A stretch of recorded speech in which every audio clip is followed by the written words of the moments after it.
Jama'a masu kallon sauraron mu assalamu alaikum barkamu da haka barkamu kuma sake saduwa a shirin namu na labaran sashen Hausa na ranar yau dinnan Alhamis 23 ga watan Oktoba na shekara ta 2025.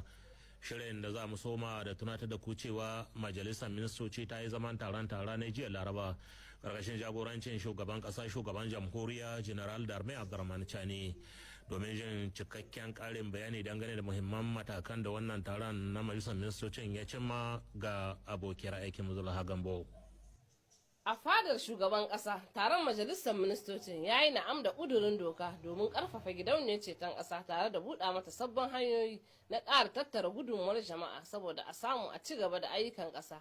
A fuskar ofishin ministan gine-gine da gyare-gyaren hanyoyi, taron majalisar ministocin ya yi na'am da ƙudurin doka ayyukan gyaran hanya mai ɗauka daga Fariye zuwa Tera.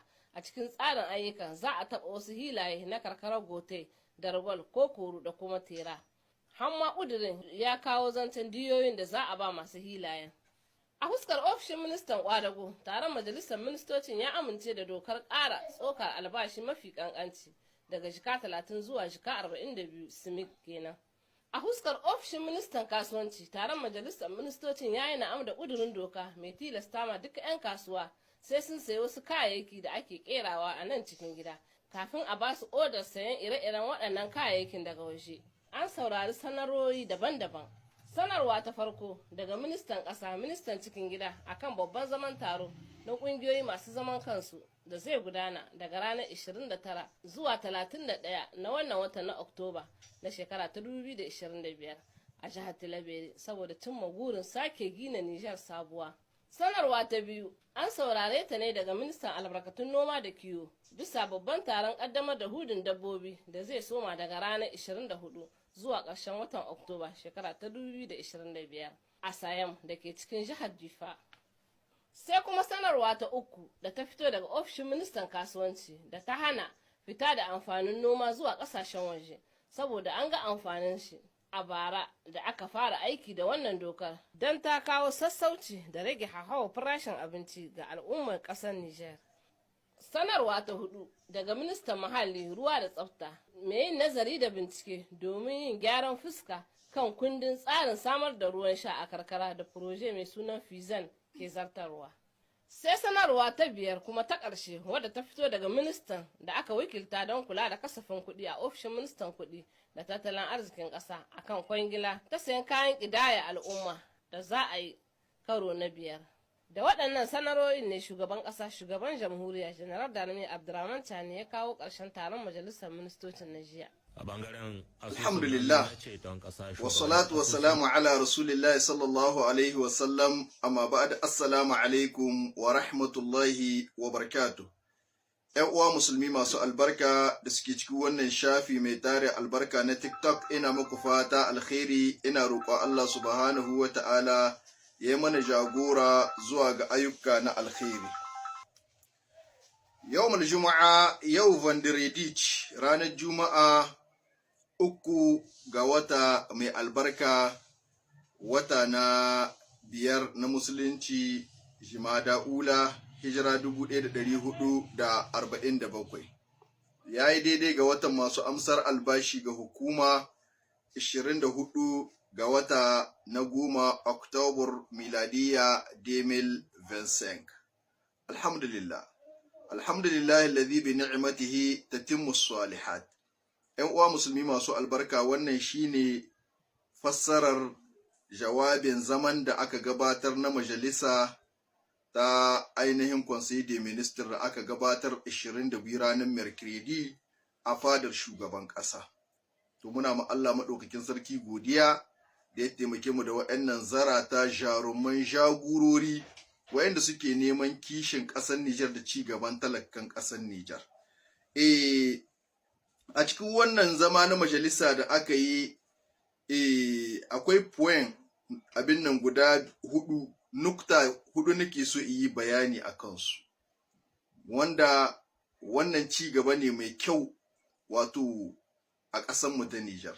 Nukta na farko shine wato ƙarfafar da gidauniyar ceton ƙasa ta yadda kowane ɗan ƙasa mai kishin ƙasar Nijar mai fatar ƙasar Nijar ta kasance shakalla watan sallah, wanda ke son ƙasar Nijar ta ci gaba, to ya ba da gudunmarsa na cikin gida da na diaspora. Duk inda kake, in kana da niyyar ba da gudunmarka a cikin wannan gidauniya ta Fondi Solidarity din, za ka bada. Ana fahimta, domin ci gaban ainihin wato ƙasar Nijar da gina Nijar sabuwa.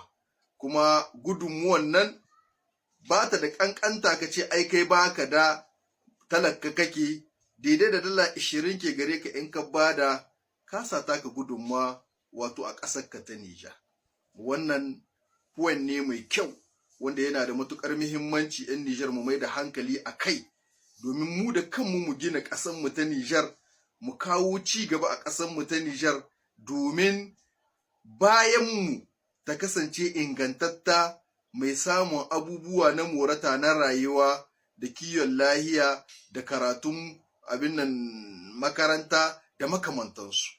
Wannan yana da muhimmanci. Na biyu, wato point na biyu shine gyaran hayya da za a yi daga ainihin wato Fari zuwa Tera. Wannan kaga shi ma wani ci gaba ne wanda Majalisar Ceton Ƙasa ta kawo a cikin wannan Conseil des Ministres, wanda insha Allahu zai sa a samu walwala da jin daɗi da sakewa ta ɓangaren yin transport a cikin sauƙi, domin hayya ta samu. Sa'annan kuma abin farin ciki shine an yarda cewa duk wanda hayyan nan za ta taɓa masa wurinsa, ma'ana akwai diya wadda za a badawa na matsayinka in cikin gonarka na ina na hayyar tabbiya, kaga kenan za a bada wannan diya. Wannan abu ne mai muhimmanci da dogon tunani da wannan Conseil des Ministres suka gabatar a cikin wannan, wanda ya kamata dukkan ɗan Nijar ya jinjina ma wa'annan zarata jaruman ainihin jagorori da Allah maɗaukakin sarki ya taimake mu da su a ƙasarmu ta Nijar. Wayannan uku shine ƙara albashi ga ƙananan ma'aikatu wayanda ba su wuce jika 30.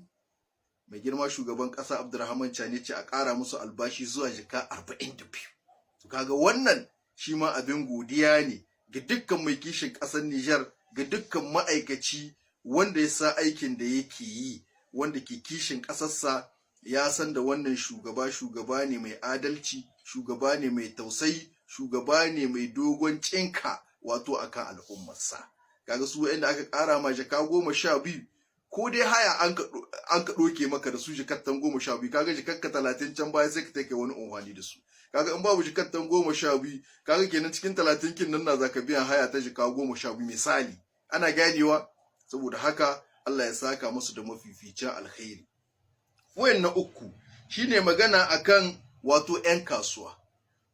Duk abinda ake buga shi a ƙasar Nijar sai ka yi oda shi, sa'annan za a baka dama ka yi oda irin shi a waje. Wannan shi ma point ne mai kyau, nukuta ce mai kyau, shawara ce wadda ta yi daidai. Domin ƙasanmu ta Nijar tana da abubuwa da yawa wa'anda ake morata, wa'anda ake yi a ƙasar Nijar, amma ba a ƙoƙari yin amfani da waɗannan abubuwa, sai a hita wani wuri a so waɗannan abubuwa. Wannan ci baya ne ga ƙasa. Shugabanni suna da dama wadda za su tare a tahi wani wuri a so wani abu in akwai irin shi a cikin gida. Suna da dama wadda za su hana a hita da wani abu a tahi da shi wani wuri saboda talauci kashi samu wata al'umma. Kaga abincin da an ka samu bana, da an ka same shi bara, an ka hana hita, mutane sun ji daɗi. Yanzu ga kaka ta saka abinci yana da sauki. Hatta dabbobi da aka hana fitarsu a lokacin sallah, ko saboda girma Allah, billahi allazi la ilaha illa huwa, muna Saudiya aikin hajji, mutane kai mini bokal suna malam mun gode da wannan shawara da aka kai ta sama, hukuma kuma ta duba ta yi amfani da ita. In ba da haka ba, da talaka ba zai iya layya ba a bana Nijar. Mutum nawa sun kashi daɗi, 1000 nawa. Ashe saboda kai kadai al'umma ba za su shiga cikin tsanani ba fa. Kai kadai ranka, miliyokan mutane su wahala saboda kai ka ci riba. Kai adalci in kai haka. Saboda haka hukuma ta sa abin da ya dace, kuma ta sa abin da ya kamata ta yi a lokacin da kuma ya dace. Da haka ita ce mai talakawa, kuma hukuma duk da kake ganin kana kishin wai kai talaka na wai, wallahi hukuma ta hika kishin talaka. Shugaban ƙasa ya hika kishin talaka. Dan baka san irin tunanin da yake kwana da shi ba, ya tashi da shi akan ci gaban talakawan nan nashi. Jagoranci ba wasa ne ba, mutane su kiyaye kansu.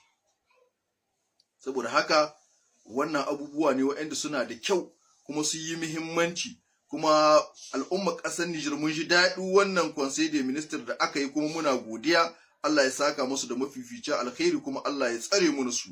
Wa'annan zaratan jagorori suna matuƙar ƙoƙari. Kar ku damu da hasadan masu hasada, kar ku damu da karnan farauta 'yan siyasa, duk haushin da za su yi haushin banza na suke yi. Wa ma tasha'una illa ayyasha Allahu rabbul alamin. Babu abinda an ka iya yi wanda Allah bai yi ba.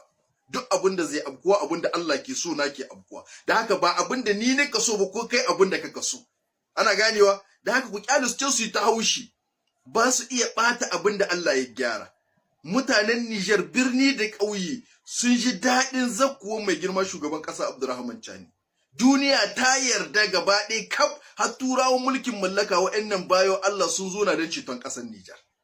Ashe da haushin ka kai karan farauta 'yan siyasa ba a damuwa da shi. An san abincinka na kan rasa. An san wato tsabar da aka yawa mata kana haushi ita kan rasa. Saboda haka dole ka to kai ta magunguna, kai na cikin social media, kai na cikin TikTok, kai na cikin Facebook, kana rubuce-rubuce na shirme, wanda yanzu dama 'yan Nijar sun rige sun gane wannan.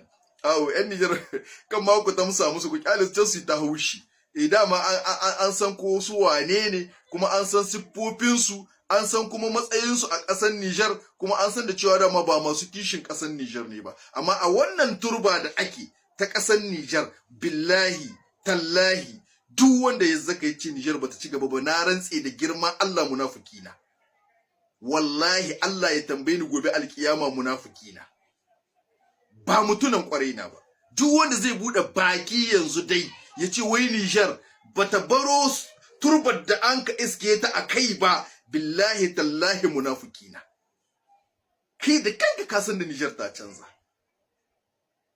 Daga juyin mulki zauke yanzu duk wanda ya ce Nijar bata baro turbar da an ka iske ta ba a bisa gare ta, wallahi tallahi munafiki na, kuma ba mutunan arziki na ba. Kai da kanka ka san da Nijar ta ci gaba. Saboda haka ga tsaro na yawon zu a ƙasar Nijar, ga abinci nan mai albarka, ga zaman lahiya da kwanciyar hankali. Al'umma ƙasar Nijar ko da wani lokaci cikin farin ciki suke da fata alkhairi da yau addu'a ga shugabanni, domin sun san da Allah maɗaukakin sarki ya taimake su da shugabanni masu kishin talakawa, shugabanni waɗanda ba sa son abin nan zalunci, shugabanni waɗanda ba su goyi bayan zalunci ba, shugabanni waɗanda ba su goyi bayan dukkan wanda zai zo dai yayi wasa da dukiyar ƙasar Nijar da ɓata dukiyar talaka, wallahi ba za su taɓa raina ba. Dan su ba su yi wasa da ita ba, balle kai ka zo kai wasa da ita. Mutane su kiyaye kansu. Saboda ka Allah ya tsare muna mai girma shugaban ƙasa Abdurrahman Chani, Allah ya karfafe sa, Allah ka wanzar da zaman lafiya da kwanciyar hankali a ƙasar mu ta Nijar. Allah ka daga tutar ƙasar Nijar, Allah ka taimaki ƙasar Nijar, Allah ka buwayar da ƙasar Nijar, Allah ka shimfiɗa arzikin ƙasar Nijar. Talauci da bala'i da musiba Allah ka nisantar da su daga ƙasar mu ta Nijar. Arziki da wadata da ruwan sama masu albarka da zaman lafiya da kwanciyar hankali Allah ka zumbugo su a ƙasar mu ta Nijar.